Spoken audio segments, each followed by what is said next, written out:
Ya beliau kan acaranya ya tahulah ya dari subuh bahkan dari malam, kadang-kadang jam 2 malam kan beliau melihat-lihat termasuk berapa penertiban yang ada di Pusdai ya, di depan Pusdai, kemudian bersih-bersih terus ini kemarin padat keluar kota sebentar karena ke Jakarta karena melayat dari mantan Pak Menteri yang meninggal atau wafat kemarin, balik lagi ke sini ya. Jadi acara padat itu menyebabkan memang kondisi badannya kurang fit ya. Rawat inap berarti Pak tadi malam? Dirawat. Kemungkinan berapa hari nih Pak istirahatnya? Belum tahu, karena kan nanti dokternya belum ada, mungkin belum dari diagnosanya kita belum tahu kabar. Saya serahkan sepenuhnya kepada Pak Gubernur, karena memang Pak Gubernur yang punya kebijakan. Tanggapan Bapak sendiri gimana mungkin?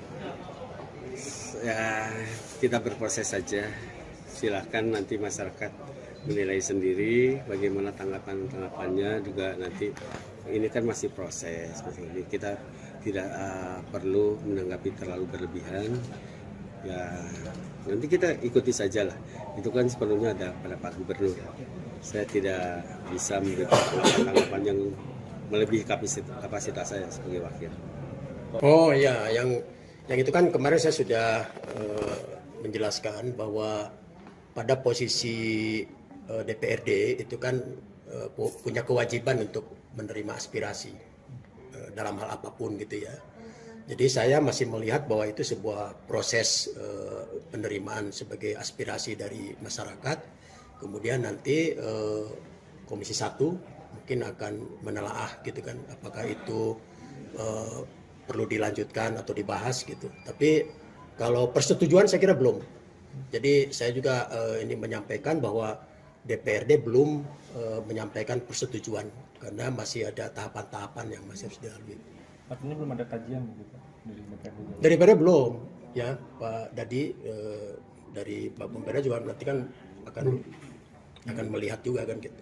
Mekanismenya seperti apa sih Pak kalau ini jadi Pak? Kalau jadi, ya pasti ada satu dibahas dulu di Komisi 1 ya, terus nanti mungkin pada tahap berikutnya juga akan dibikin pansus mungkin ya gitu. Tapi kan kita masih jauh juga sampai ke sana. Jadi jangan sampai seolah-olah bahwa seakan-akan DPRD sudah menyetujui. Tapi kami tentu saja menghargai aspirasi atau keinginan ya dari elemen masyarakat yang ingin mengganti nama Provinsi Jawa Barat dengan berbagai argumentasi gitu ya. Karena argumentasi juga masih beragam. Ada yang mengkaitkan dengan masalah suku, ada yang mengaitkan bahwa ini bukan, ini masalah geografis gitu kan. Ada juga Profesor Ganjar menulis di Pikiran Rakyat hari ini itu kan mengkaitkan dengan nama sebagai dokumentasi sejarah gitu, bahwa pernah ada yang disebut Sunda Besar, Sunda Kecil gitu kan, yang diakui dunia gitu. Jadi kan harus melalui tahapan yang menurut saya cukup panjang, apalagi kita masih berhadapan dengan aspek sosiologis menurut saya.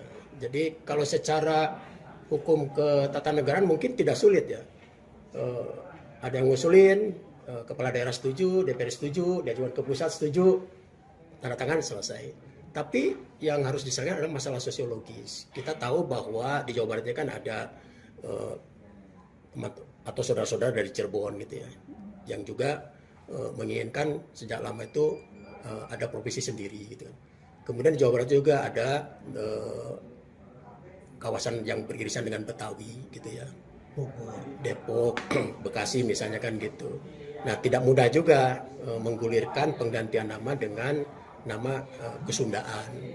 Walaupun ada argumentasi, ini bukan kesukuan, ini soal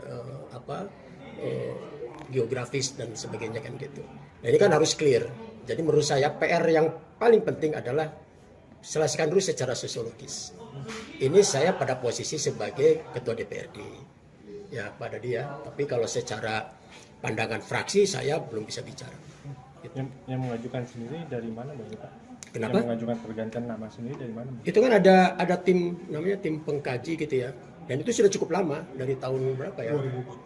Sekitar dari tahun 2014 gitu ya.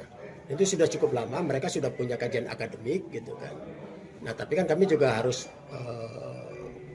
betul-betul apa ya, pada dasarnya semua aspirasi kita terima. Tapi perlu nggak sih penggantian nama?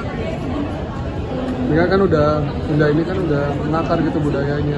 Ya tentu kita harus mengkaji lebih jauh ya terkait soal pengusulan pergantian nama ini apakah perlu atau tidak. Soal pergantian nama ini apakah ada sesuatu yang betul-betul substansi, terus kemudian kenapa perlu dilakukan pergantian nama itu. Jadi semestinya harus ada ini ya pengusulan ke pemerintah pusat. Jadi karena kan nanti menyangkut soal administrasi kan.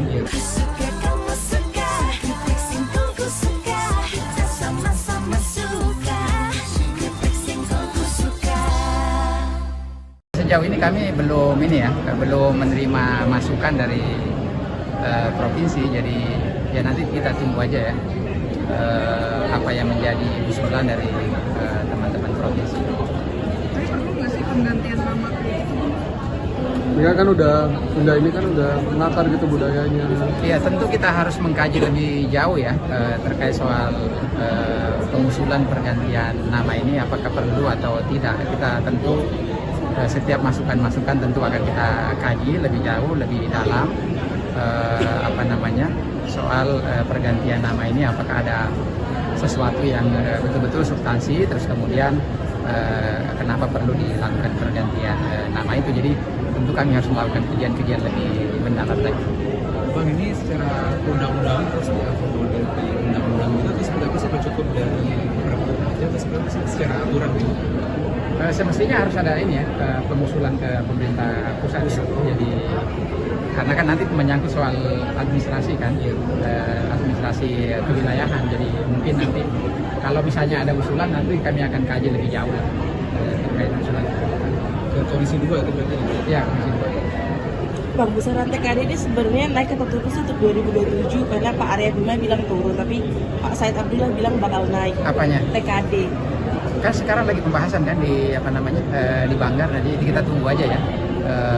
Harapan kita sih dan harapan semua teman-teman daerah mudah-mudahan ada kenaikan dari tahun-tahun sebelumnya. Berarti ada potensi untuk bisa naik ya dibanding tahun ini? Ya tergantung nanti di Banggar ya, apa kesepakatan di Banggar apakah ada kenaikan atau tidak ya. Tapi yang pasti kan terkait kemarin keluhan daerah-daerah soal P3K, alhamdulillah pemerintah pusat terutama yang berkaitan dengan guru-guru kita dan tenaga kesehatan kita, kami di Komisi 2 untuk merekomendasikan agar nanti yang berkaitan dengan guru honorer P3K itu bisa ditanggung oleh pemerintah pusat. Dan terakhir kemarin saya pikir Pak Dasko dan Mensesnek sudah menerima persatuan guru-guru, dan mudah-mudahan ke depan bisa ditindaklanjuti lebih jauh dan bisa diselesaikan.